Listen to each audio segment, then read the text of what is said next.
आज मैं जो है भंते जी के साथ में हैं, बंदावी भंते जी। आज आपके बीच में तथागत बुद्ध जब सारनाथ से वर्षावास प्रथम वर्षावास समापन करके अपने 60 भिक्षुओं के साथ में वर्षावास किया था, उसके बाद में जब वर्षावास समापन हुआ तो फिर वो निकलते हैं अपने धर्म प्रचार के लिए। तो वहां पर कहा था बहुजन हिताय बहुजन सुखाय लोकानुकंपाय चरत भिक्षवे चारिकं, यानी कि तथागत बुद्ध ने कहा अपने संघ से कि सभी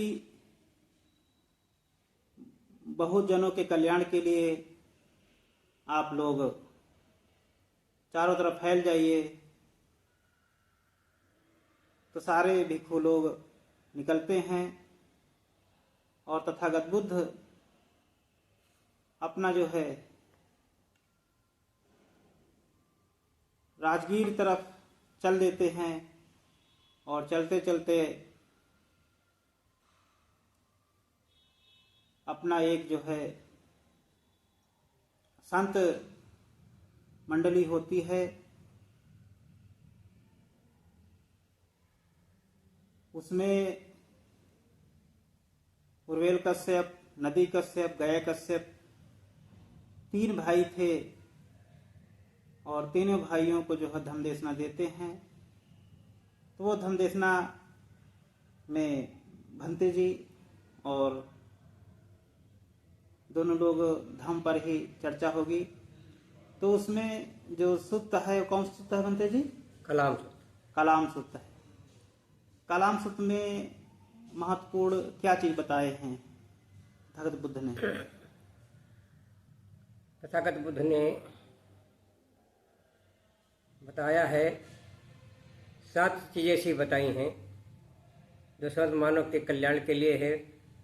पहली बात है, किसी बात को इसलिए मत मानो कि बहुत लोग कह रहे हैं। किसी बात को इसलिए मत मानो कि शास्त्रों में लिखी है। किसी बात के लिए इसलिए मत मानो कि काफी लोग काफी समय से कहते चले आ रहे हैं। किसी बात को इसलिए मत मानो कोई महापुरुष कह रहा है। किसी बात को इसलिए मत मानो कि अनुश्रुत है और किसी बात को इसलिए मानो कि तर्क संगत है। किसी बात को इसलिए मानो कि कोई श्रमण कोई ब्राह्मण कह रहा है। अब तुम स्वानुभव से अपने आप ही ये जान लो कि ये बातें कुशल हैं अकुशल हैं, ये बातें सदोष हैं, यही मानने की जरूरत है। जैसा कि भंते जी ने अभी बताए कि जो तथागत बुद्ध ने पहले ही कहा कि ये कलाम थे। कलाम मतलब है कि जो वहां पर 3 भाई थे, वेल कश्यप, गया कश्यप, नदी कश्यप। तो वहां पर वो अलग अलग मतांतर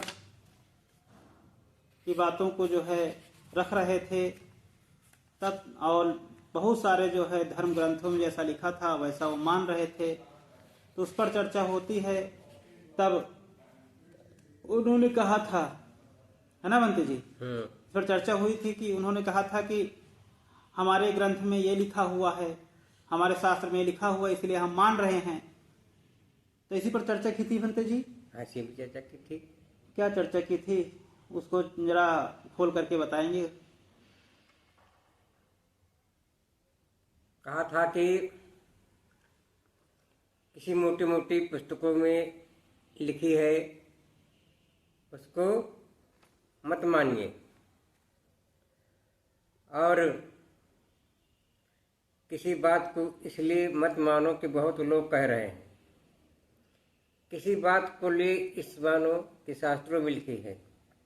किसी बात को लिए इसलिए मानो कि काफी लोग काफी समय से कहते आए। भंते जी ने कहा है कि जैसे कि लोग होते हैं ना कि लोग लिखा मानते हैं कि बाइबल में लिखा है, कुरान में लिखा है, अन्य बहुत सारे जो जिसके ग्रंथ हैं उसके अनुसार से लिखा मानते हैं।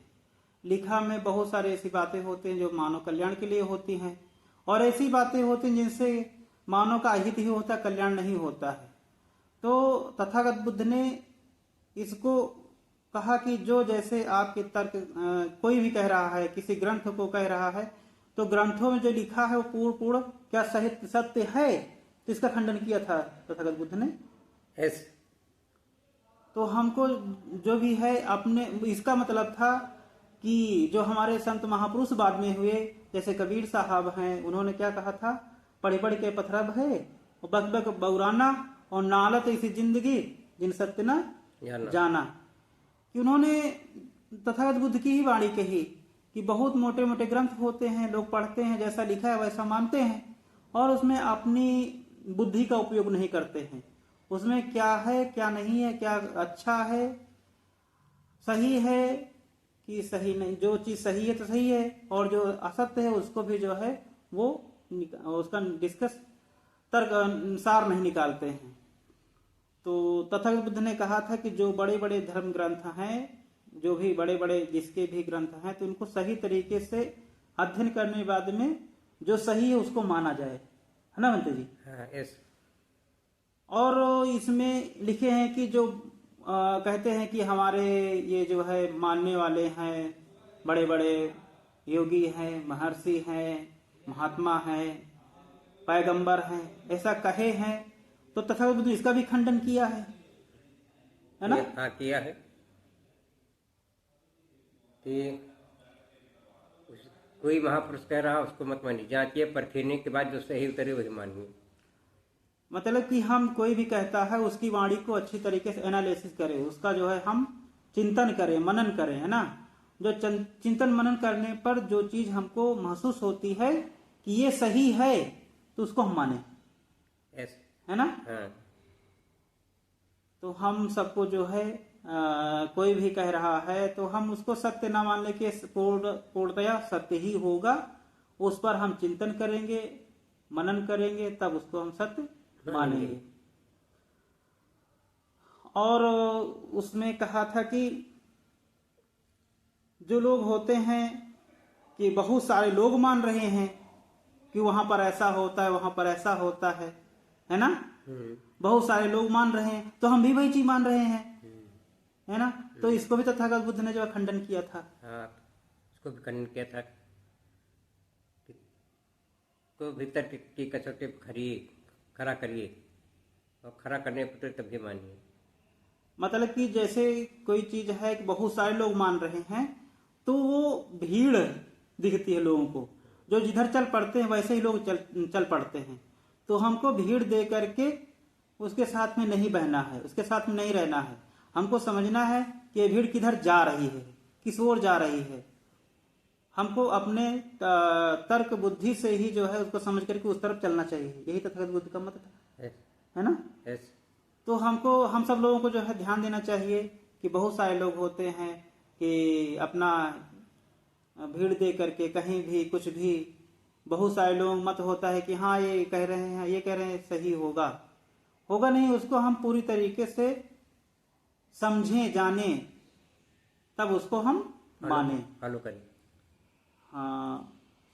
और कहा था कि जो जैसे होता है कि अपने, तो यही कहा था कि उन्होंने जब कहा था कि आज जो कुछ है तो हम जैसे परिस्थिति होती है उसके अनुसार से, जो वर्तमान में है वर्तमान में सही है तो भूत में सही होगा, अगर वर्तमान में सही नहीं तो भविष्य में सही नहीं हो सकता है।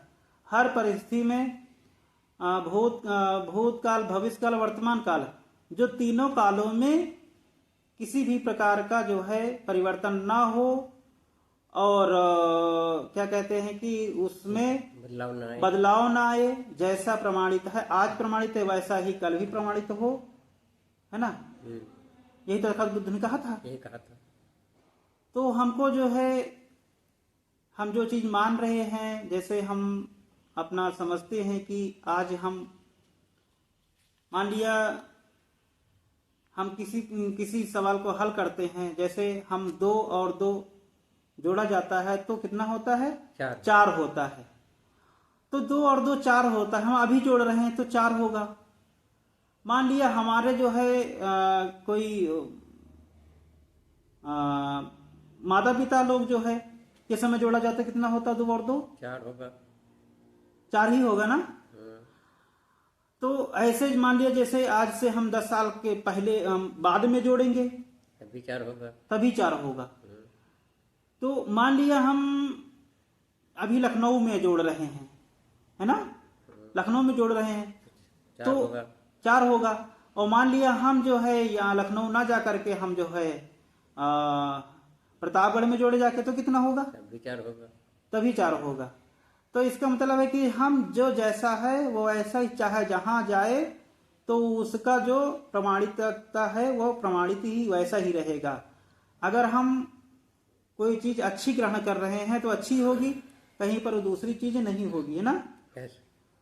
तो आज ये आपका जो कलाम सूत्र है, भगवान बुद्ध ने बहुत अच्छे से इसका वर्णन किया है। तो जब हम गहराई से जाएंगे तो तथागत बुद्ध पूरी तरीके से बताया है कि हम इन बातों को माने जो सार्वकालिक हो, सार्वभौमिक हो, है ना, सार्वजनिक हो। तीनों मतलब कि सार्वकालिक भी हो और सार्वभौमिक भी हो और सार्वजनिक हो।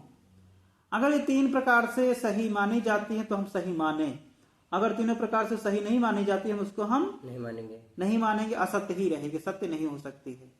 तो भगवान बुद्ध का सार है। तो हम लोग भगवान बुद्ध के धम्म को अच्छे से ग्रहण करेंगे तब हमारा कल्याण होने वाला है। इसी के साथ में अपनी वाणी को विराम दिया जाता है। बंदे जी को बंदामी मंगल साधु साधु साधु साधु।